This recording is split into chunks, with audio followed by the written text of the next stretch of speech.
مگر بہرام خان کے مضبوط گرفت نے سے ایک دفعہ پھر موڑ کر اپنے سامنے کیا۔ اب کی بار اس نے اپنا اور عمل کا درمیانی فاصلہ بالکل ہی ختم کر ڈالا تھا۔ عمل کو اپنی سانس رکتی ہوئی محسوس ہوئی۔ اتنی جلدی گھبرا گئی؟ کیا سوچا تھا تم نے؟ 2-4 ادائیں دکھا کر بہرام خان کو اپنی مٹھی میں کر لو گی؟ شہر آنا چاہتی تھی تو ویسے ہی مجھے بتا دیتی، لیکن اتنا اونچا کھیل کھیلنے کی کیا ضرورت تھی؟ تم نے میرے ہی والدین کو میرے خلاف کر دیا، اور اب دیکھو میں تمہارے ساتھ کیا کرتا ہوں۔ جو رتبہ تمہیں چاہیے تھا اس کے پیچھے کتنی اذیت چھپی ہے یہ تمہیں آج پتہ چلے گا۔ بہرام خان کے لہجے میں سنگینی اتر آئی۔ عمل سر سے لے کر پیر تک بری طرح سے کانپ اٹھی۔ یہ سب میں نے نہیں کیا، وہ بھیگی ہوئی آواز میں بولی، جب بہرام خان کی آنکھوں میں ایک نفرت بھرا تاثر ابھرا۔ بند کرو جھوٹ بولنا، میں جانتا ہوں کہ یہ سب کچھ تم نے ہی کیا ہے اور اب اس کی سزا بھی تمہیں بھگتنی ہوگی۔ اس کی آواز میں نفرت اتر آئی۔ عمل کا دل گویا دھڑکنا ہی بھول گیا۔ اسے اپنی گردن پر بہرام کے ہاتھ کا دباؤ محسوس ہوا۔ وہ اپنے اس کا درمیانی فاصلہ مٹاتا چلا گیا اور اچانک ہی وہ دونوں ہاتھوں میں چہرہ چھپا کر پھوٹ پھوٹ کر رونے لگی۔ اس کی چوٹی کو مٹھی میں جکڑتے بہرام خان کے ہاتھ ایک پل کے لیے ساکت ہوئے۔ خدا کے لیے میرا یقین کریں، یہ سب کچھ میں نے نہیں کیا۔ اس کی بھیگی ہوئی آواز پر بہرام خان نے گہری سانس لے کر خود پر جیسے قابو پایا تھا۔ ایک جھٹکے سے اس کے بال چھوڑتے اس نے دھکیلنے کے سے انداز میں عمل کو پیچھے کیا۔ اس کی آنکھوں میں آنسو تھے، چہرہ سرخ پڑ رہا تھا اور سانس اکھڑی ہوئی تھی۔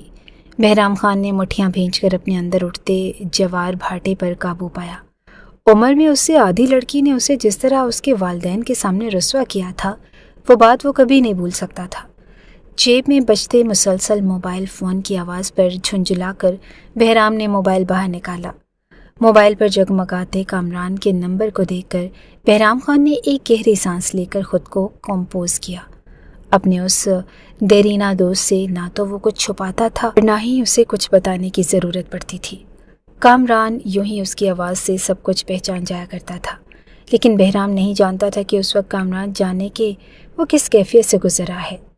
آخر کار آج رات اس کے ولیمے کی دعوت تھی۔ فون کان سے لگاتے ہی بہرام خان نے سنجیدہ آواز میں ہیلو کہا اور دوسری جانب موجود کامران نے چہکتے ہوئے اس سے ناراضگی کا اظہار کیا۔ میں کوئی بہانہ نہیں سنوں گا، پہلے تو نے چپ چاپ خود شادی کر لی، اپنی شادی میں تو بلایا تک نہیں، اور اب آج میرا ولیمہ ہے تو صبح سے بہانے کر رہا ہے کہ میں نہیں آؤں گا۔ کوئی بہانہ نہیں چلے گا، بھابھی کو لے کر شام 8 بجے تک ہال میں پہنچ جانا، ورنہ مجھ سے برا کوئی نہیں ہوگا۔ پیار بھرے انداز میں دھونس جماتے کامران نے فون کاٹ دیا۔ بہرام نے ایک سلگتی ہوئی نگاہ دروازے کے پاس کھڑی عمل پر ڈالی جو اپنے آنسو پونچھتے ہوئے ہلکان ہو رہی تھی۔ بھابھی، کامران کا لفظ اس کے ذہن میں ابھرا تو ایک دفعہ پھر بہرام کے اندر ایک نفرت بھرا ابال اٹھا۔ اس نے سر سے لے کر پیر تک عمل کا جائزہ لیا۔ سادہ سا سوٹ جس پر جا بجا تیل کے چھینٹے پڑے ہوئے تھے، مسالوں کی بو اس کے پورے وجود میں رچ بس چکی تھی۔ وہ حسین تھی، سبز آنکھیں، گھنے بال، سرخ تراشیدہ لب اور اٹھی ہوئی سدھواں ناک، لیکن اس وقت وہ جس حلیے میں کھڑی تھی وہ کہیں سے بھی بہرام خان کی بیوی نہیں لگ رہی تھی۔ اپنے اندر اٹھی ناگواری کو بمشکل دباتے بہرام خان نے خود پر قابو پایا۔ اپنا حلیہ دیکھا ہے تم نے؟ یوں لگ رہا ہے کہ جیسے ابھی ابھی خانہ بدوشوں کی محفل سے اٹھ کر آئی ہو۔ کم از کم 2-4 ڈھنگ کے جوڑے ہی خرید لیتی، باقی ساری پلاننگ کا تو وقت تھا تمہارے پاس۔ وہ جھنجھلائی ہوئی آواز میں بولا۔ عمل نے حیرت سے سر اٹھا کر سامنے کھڑے اس شخص کی جانب دیکھا جو چند لمحے پہلے تک تو اس کے وجود سے ہی انکاری تھا۔ ابھی یک لخت اسے اس کے حلیے سے فکر مندی ہونے لگی۔ عمل نے بے بسی سے سر جھکا لیا۔ بہرام خان نے پلٹ کر الماری کا دروازہ کھولا۔ اندر موجود کتار سے لگی ہوئی اپنی شرٹوں میں سے ایک شرٹ اور ایک ٹراؤزر نکال کر اس نے بیڈ پر پٹخا۔